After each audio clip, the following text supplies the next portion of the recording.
President Donald Trump has suggested potential U.S. military action against Colombia and warned Mexico to get its act together. He also reiterated a threat to send the military back to Venezuela if, in his words, it doesn't behave.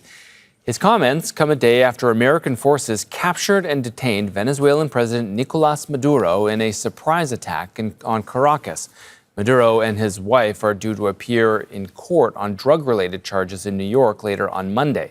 Speaking to reporters on Air Force One, Trump insisted the U.S. is in charge, in his words, of Venezuela, even though the country's Supreme Court has appointed the vice president as interim leader. You just sounded like you weighed out another strike, another land strike, at least in Venezuela. You sound like you weighed that out. But we didn't need it. We were prepared to do a second strike if we needed. We're totally prepared. But that's off the table. We're still prepared. That's off the table now. No, it's not. If they don't behave, we will do a second strike. Now, Trump also suggested Colombia could face military action unless it curbs the flow of illicit drugs to the United States. Listen. Colombia is very sick, too, run by a sick man who likes making cocaine and selling it to the United States. And he's not going to be doing it very long, let me tell you. What does that mean? He's not going to be doing it very long. He's not doing it very long. He has cocaine mills and cocaine factories. He's not going to be doing it very long. So there will be an operation by the U.S. and it sounds good to me. Yeah. You know why? Because they kill a lot of people. And Manuel Rapalo joins us now from Washington, D.C. Manny, so much to unpack there from that little press conference or press gaggle there aboard Air Force One. So President Trump says that he hasn't spoken, at least directly, to Delcy Rodriguez yet. But I wonder if we got any more clarity about what exactly the U.S.-Venezuela relationship might look like now. That's an understatement, Scott. There is indeed a lot to unpack from that press conference aboard Air Force One earlier on, or later on Sunday evening, with President Trump leaving the Mar-a-Lago estate on his way to Joint Base Andrews and then later back to the White House.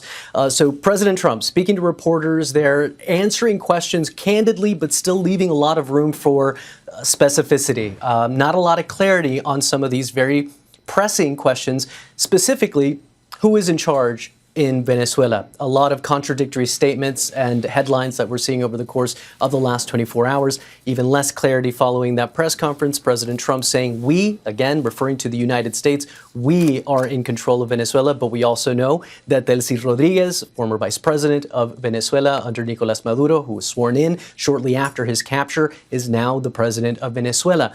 What we are able to extrapolate here is that President Trump seemed confident that Delcy Rodriguez is going to be cooperating with the United States moving forward in order for the United States to reach or achieve its interests, whatever those interests are exactly. What the president did say, President Trump, said that the objectives in Venezuela moving forward are to fix up the oil, quote, fix up the country and prepare the country for elections. Unfortunately, we do not know what sort of timeline we're working with here. There, again, is a lack of specificity here. One thing that we should note is that earlier on Sunday, U.S. Secretary of State Marco Rubio had said that the United States is not at war with Venezuela. So to your question, Scott, about what sort of relationship can we expect there to be between Washington and Caracas moving forward, Marco Rubio says that the U.S. will press changes in Venezuela through oil blockades. And I think that speaks volumes of the type of relationship that we can expect moving forward.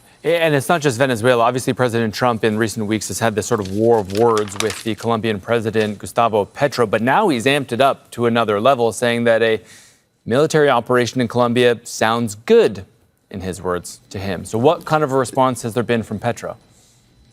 Those were the words by President Trump.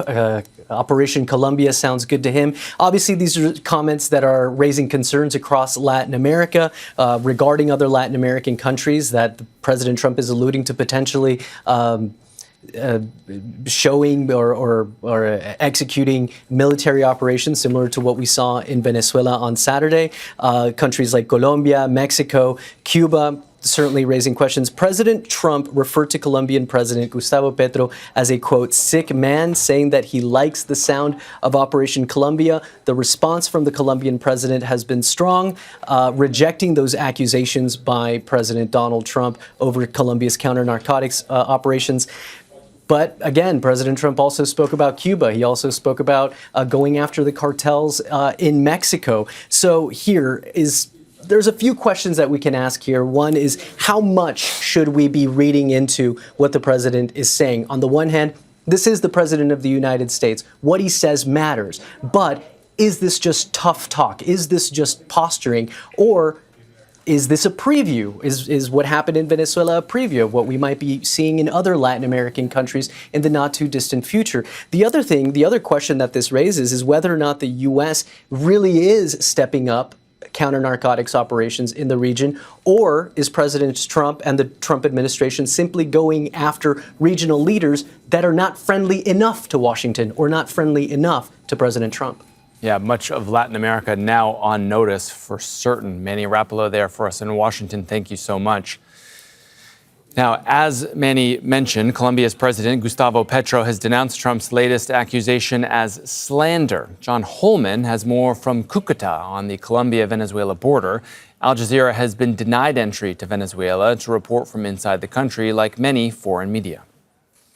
It does seem that President Trump, even on the Saturday morning after the capture, was sort of getting a bit of a taste for talking about taking and capturing out leaders from across the region. So the latest comments are about the president of Colombia, in which he said that he's a sick man, that he enjoys making cocaine and selling it to the United States. And then a reporter asked him, will there be an operation against Colombia? And he said, well, that sounds good to me.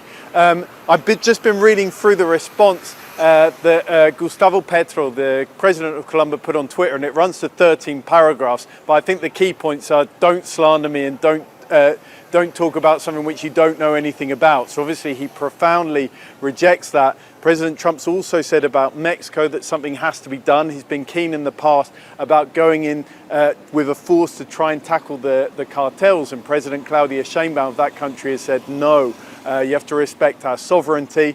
He's also been speaking about Cuba, saying something's got to be done about that. So these are more leftist countries. He hasn't got a problem with his rightist allies in the region, like Argentina. But there is a bigger pattern here in which he's talking about Latin America and is saying that this is our area and we need to be dominant there. And after, I guess, what's happened with Nicolas Maduro, those sorts of threats and comments are going to be taken a bit more seriously by the presidents and the countries in the region.